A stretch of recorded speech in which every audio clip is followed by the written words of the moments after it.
मैं साथियों एक बात रखना चाहूंगा कि जब ये टोल टैक्स बन रहा था तो हमारे कुछ साथी विधायक भी थे। ये बहुत सी बातें जब समस्या शुरू होती है, यदि तभी समाधान की तरफ सोचने लगे, देखने लगे, कोशिश करने लगे, तो बहुत सारी समस्याओं का समाधान तभी हो सकता है। बहुत सारे लोग जब सत्ता में होते हैं, उनकी जिम्मेदारी होती है। मैं ये चाहूंगा कि हम सबको इसको समाधान की ओर ले जाना है। चाहे अनशन करो, धरना दो, ज्ञापन दो, चाहे आप जितने वकील से, जितने एडवोकेट से, उनके तरीके से आप चाहे कोर्ट में जो है सुप्रीम कोर्ट जाना पड़े।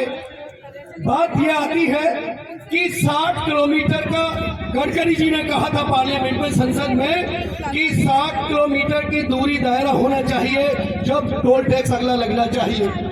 हमारे साथ आसपास 4-5 टोल टैक्स है, शायद देखेंगे तो केजीपी की एमपी भी है, आगे टूमसरा में है, बदरपुर में है।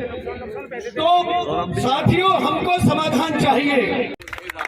मीडिया और सोशल मीडिया और हमारे बीच में बहुत बड़ी ताकत, हमारे जो ये अधिवक्तागण हैं, ये हमारी 50% ताकत है इस जीत को, इस जंग को जीतने के लिए। सब जानते हैं कि जब कोई मैच जीतना हो रहे हैं, कोई संघर्ष जीतना हो रहे हैं, कोई युद्ध जीतना हो रही है, तो कोई कप्तान चुनना हो रही है। मैं बिना किसी लाग लपेट के कहना चाहती हूँ कि आज बॉर्डर से बॉर्डर तक बताओ, हमारा कर्नल से बड़ा कोई कप्तान हो तो बता दो। सबसे पहले स्टे लेना चाहिए ताकि सरकार को पता लग जाए कि यहाँ भी कोई सवा से बस है। मैं स्वयं भुगत भोगी हूँ, मैं प्रैक्टिकल बात कर रही हूँ कि मैं रोज मित्र वाले से उससे गुजरू हूँ। कोई पहचान ले कि वो सचिवाला है तो क्या बहन जी चाह, ना पहचाने तो नानू देखे महिला का 10 रुपया। वास्तव में जीना हराम कर रखे वहाँ पे कति, और बैठे भी गए उनको मैं नाम भी नहीं लूंगी। ऐसे लंबे लंबे बालों वाले छोरा यहाँ बैठेंगे, लड़ाई करेंगे, इलाके में लड़ाई होगी। इसलिए मैं कहना चाहती हूँ कि आदरणीय करण दलाल जी, आप इस युद्ध के कप्तान बनो और स्टे लेकर के इसको ऐसे उखाड़ दो जैसे गधे के सिर से सिंह। कहीं 200 करोड़ घोटाला फैजाबाद में, कहीं 50 करोड़ का घोटाला होटल में, कहीं टोल टैक्स में तो बड़ा हमारी छाती पर दे दिया। यूं फैजाबाद ही पाया गया सरकार है या हमारे नाम से फिर कह रही हूँ, राजनीति से ऊपर उठ के कह रही हूँ कि आपको इस इलाके में 5 बार ताकत दी है और अब फिलहाल आप इस मजबूरी में, हमारे इस दुख में हमारे कप्तान बनकर के हमें स्टे दिलाए, इसे प्रतिबंध लगाए। सबसे बड़ी बात तो इसमें 3-4 दिन से, 5-6 दिन से आप दलाल साहब को भी सुन रहे होंगे और सभी को सुन रहे होंगे। मैं कोई राजनीति की बात न कर रहा हूँ। तो इस उसमें तैयारी तो शायद दलाल साहब ने और सब भाइयों ने कर ली, लेकिन बात एक अहम ये है कि यहाँ से लेके आप या तो चंडीगढ़ निकल जाओ, या रोहतक निकल जाओ, या मेरठ की तरफ निकल जाओ।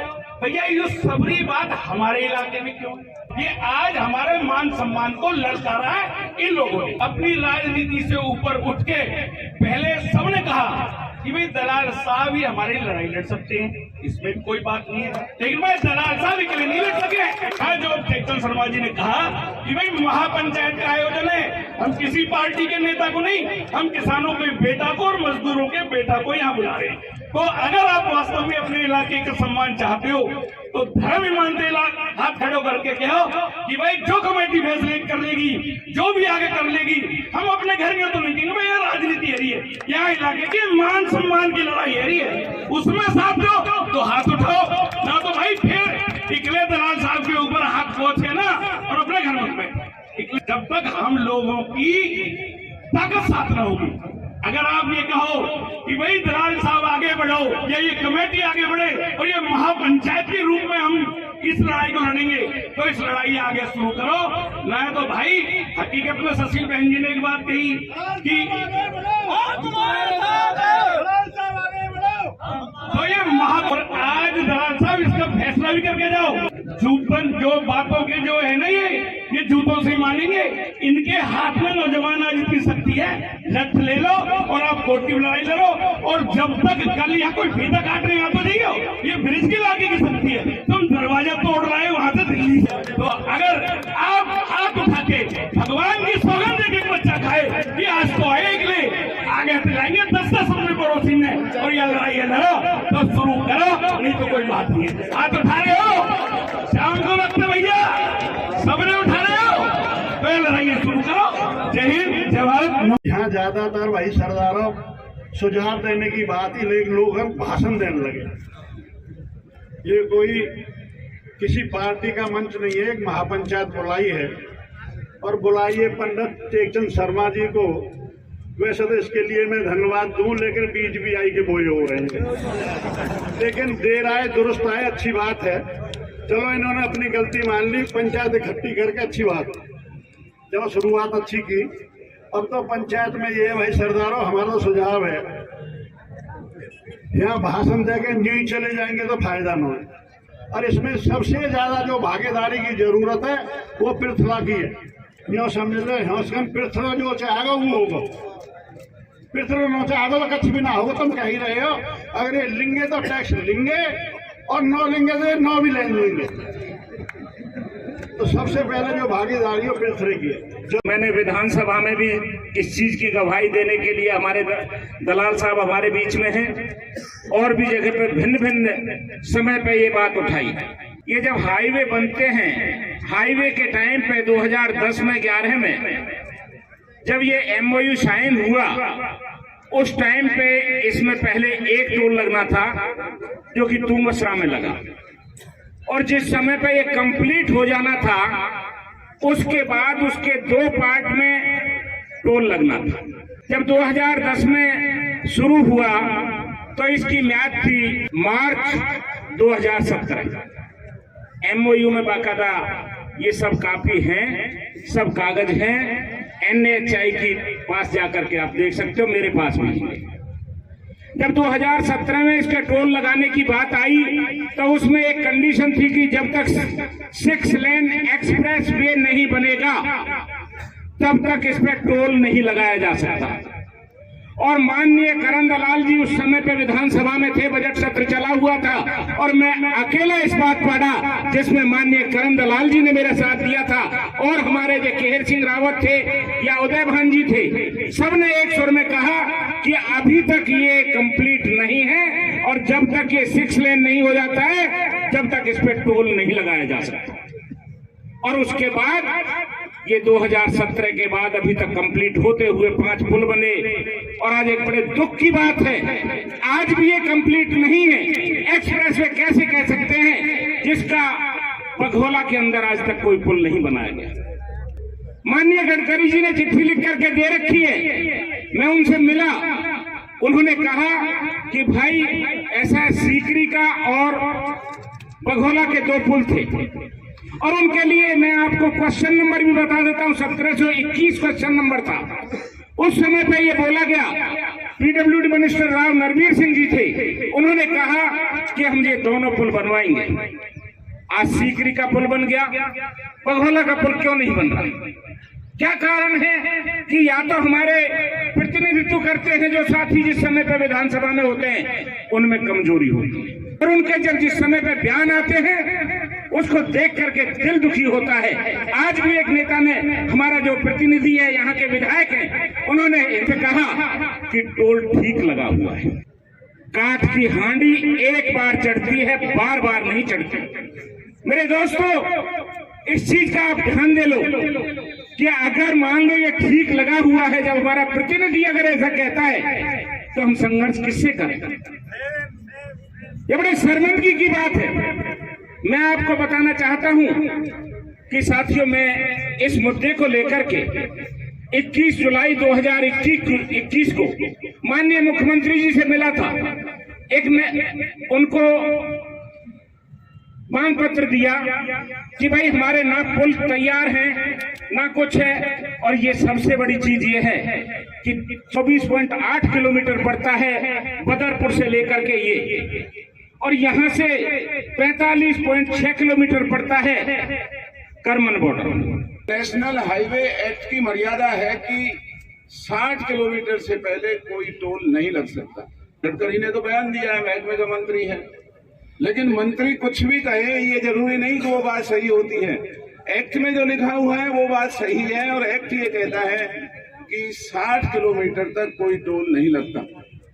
सबसे पहली जाति तो हमारे इलाके के साथ इस मौजूदा सरकार ने तब की थी जब इस नेशनल हाईवे 2 नंबर को, इनको 2 नंबर भी बर्दाश्त नहीं हुआ और आज तक इन्होंने बताया नहीं कि ये 2 नंबर हटाया तो क्यों हटाया। आज तो इस हाईवे का शायद नंबर भी पता नहीं कितना है, 19 नंबर। सरकार ने ये नहीं बताया कि 2 नंबर को गुजरात में देने की क्या जरूरत थी और हमें 19 नंबर बनाने की क्या जरूरत थी।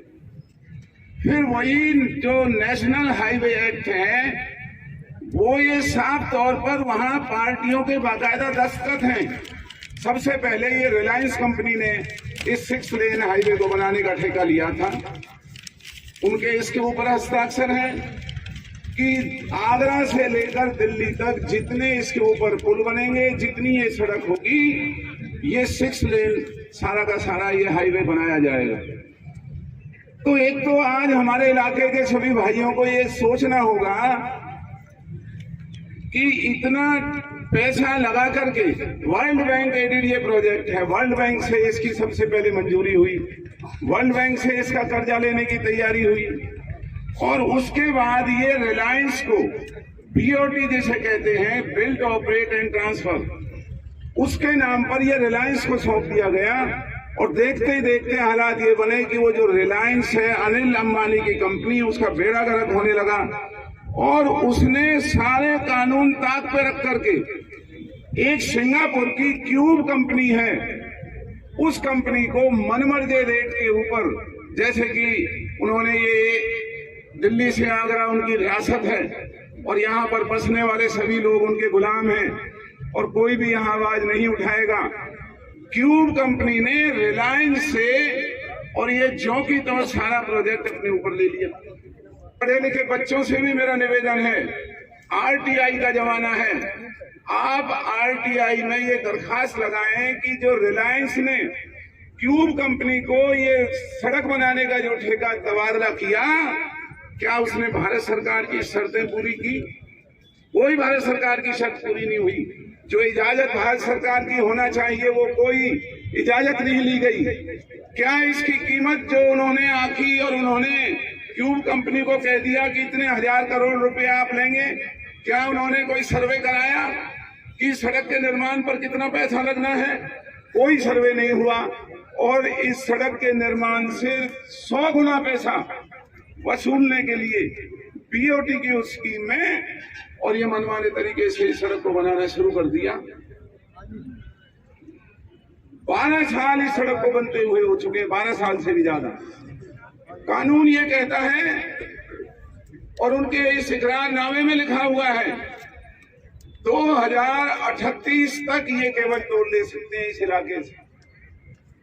और टोल लेने के लिए भी जो, अगर आप ये मानिए कि अगर ये कंपनी इसको ना बनाती दिल्ली आगरा हाईवे को, तो जो भारत सरकार का कानून है वो कहता है कि 35 रुपए जाना और 35 रुपए आना, और उसमें दिन में चाहे 25 दफा आना 25 दफा जाना, वो 35 रुपए ही काम करेंगे। तो फिर बीओटी ने, क्यूब कंपनी ने, जो हर दफा आने जाने के 110 और अखबार में मैं देख रहा था 315 रुपए का अखबार में ऐलान आया है कि भाई जो 20 किलोमीटर के दायरे में रहने वाले लोग हैं उनका पास 315 रुपए का बनाया जा रहा है। क्या इस इलाके के माई बाप हैं? कौन है ये गुलाम जो हमारे इलाके की आबरू और इज्जत और हमारी सुख और सुविधाओं का ठेका कर रहे हैं? लानत है उन सरकार के हुक्मरानों की जो हमारे रक्षक होने के साथ साथ हमारे बनाए हुए, हमारे ही उस पर करने की बजाय हमारे दुखों का उद्घाटन करने के लिए घरों से निकलते हैं। क्या हक है ये टोल लगाने का जब पलवल में 6 लेन प्रोजेक्ट कानून से ये बनना है, कंपनियों के हस्ताक्षर हैं। आज 4 लेन का ये जो पुल बना है पलवल के अंदर, ये कौन से कानून से बना है? सरकार बताए। जब ये कॉन्ट्रैक्ट की मर्यादाएं पूरी नहीं हुई, कानून की मर्यादाओं को पूरा नहीं किया गया, 6 लेन का हमारा पलवल के अंदर पुल नहीं बना। और जैसा टेकचंद शर्मा जी ने कहा कि बघौला तक में कोई पुल नहीं है, जहां से निकलने में कितने जो ट्रक आते हैं जनौली की तरफ से, कितने बड़े वहां जाम लगते हैं।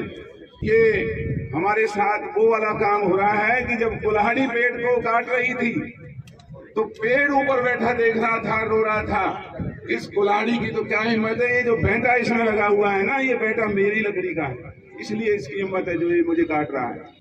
आज सरकार के विधायक और सांसदों को ये बताना होगा कि ये गैर कानूनी तरीके से, गैर मर्यादित हमारे ऊपर ये जो जजिया कर लग रहा है, ये क्यों लगाया जा रहा है। ये जो टोल है ये गैर कानूनी है, ये क्यों लगाया जा रहा है। ये जो पुल परवल के अंदर बना 4 लेन का जो 6 लेन का बनना चाहिए था, ये गैर कानूनी काम हुआ है। और इतना बड़ा फ्रॉड, हजारों करोड़ रुपए का फ्रॉड इस सड़क के निर्माण में हुआ है, जिसके अंदर भारतीय जनता पार्टी के नेता शामिल हैं, इनके अधिकारी शामिल हैं, चाहे वो राष्ट्रीय राजमार्ग मंत्रालय है, चाहे ये प्राइवेट में जो काम कर रहे हैं ये हैं, या वो ठेकेदार हैं। कोई कानून की मर्यादा का पालना नहीं हुआ। और अगर ये समझते हैं हमारे इलाके के ऊपर इस तरह की जुल्म और ज्यादती करने में ये कामयाब हो जाएंगे, तो ये इनकी बहुत बड़ी भूल है। ये हमारे आने वाले वक्त का सबसे बड़ा इम्तिहान है। राजनीति आती रहेगी, जाती रहेगी। जिन्हें विधायक बनना है वो विधायक बनना, जिन्हें सांसद बनना है वो सांसद बनना। लेकिन अगर ये अत्याचार इस इलाके ने नहीं रोका तो आने वाले समय में हमें कोई माफ नहीं करेगा। वक्त आ गया है कि गीता में लिखा है कि जुर्म करने वाला ही पापी नहीं होता, जुर्म को बर्दाश्त करने वाला उससे भी बड़ा पापी है जो पाप कर रहा है। मेरा आपसे हाथ जोड़ के निवेदन है, और खास करके जो वकील साहिबान, एक तो इसमें हमें तुरंत आरटीआई लगाने की जरूरत है हर बात के ऊपर कि भाई ये पुल परवल का नहीं बना, 6 लेन का तो क्यों नहीं बना, इसका आरटीआई का जवाब देना पड़ेगा। मंत्री जी सरकार जवाब ही नहीं देती किसी आरटीआई का। अगर वो नहीं देंगी तो फिर हम कोर्ट में वो बातें कह सकते हैं।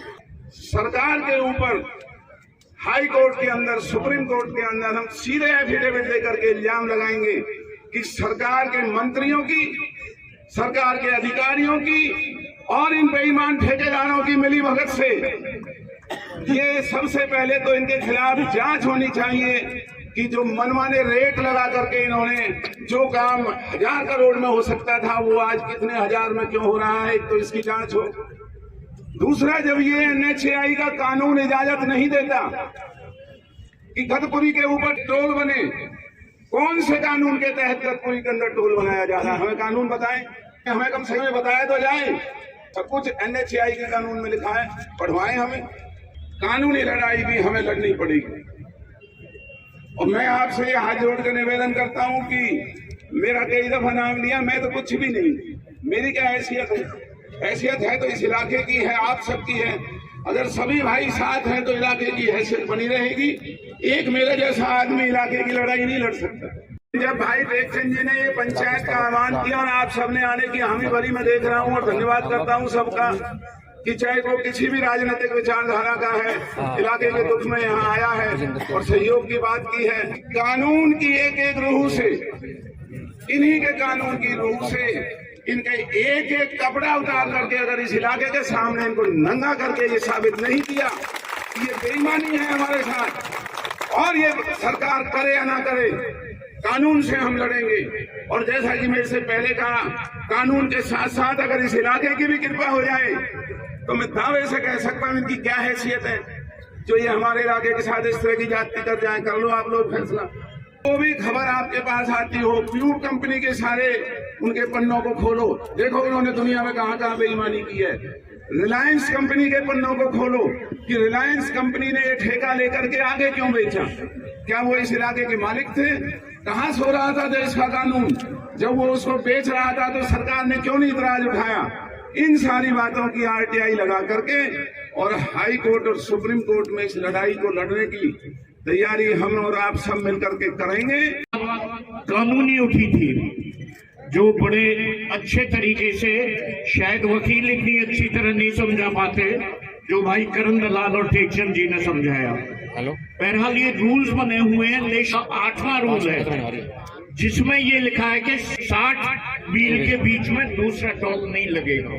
पुलवल बार के प्रधान भाई सुनील जी और जिला बार फरीदाबाद के प्रधान किशनपाल केवटिया जी, उनकी टीम भी आई है उन दोनों से बिना पूछे मैं आपको ये आश्वासन दे रहा हूं कि वो इस मामले में आपकी जितनी मदद होगी, यदि वो कोई भी आपको लगता है कि वो कसर छोड़ रहे हैं, तो आप मेरा काम पकड़ सकते हैं कि आप इन सबको जहां भी चाहेंगे, ये आपकी एक काल पे वहां सारा इलाका इकट्ठा होगा और सारे जिले फरीदाबाद और की आप जब चाहेंगे आपके पीछे खड़े हो जाएंगे। तो मिलेंगे तो इन्हें वो देंगे, लो भाई पकड़ो, ये कानून की उल्लंघन इसमें हो रहा है, सारे डॉक्यूमेंट लगा, फिर वही कोर्ट के अंदर काम आएगा। थैंक यू पटेल जी, बहुत बहुत धन्यवाद। अचल जी राजा साहब, बहुत मेहरबानी, सबका धन्यवाद। और जी क्या हाल है जी?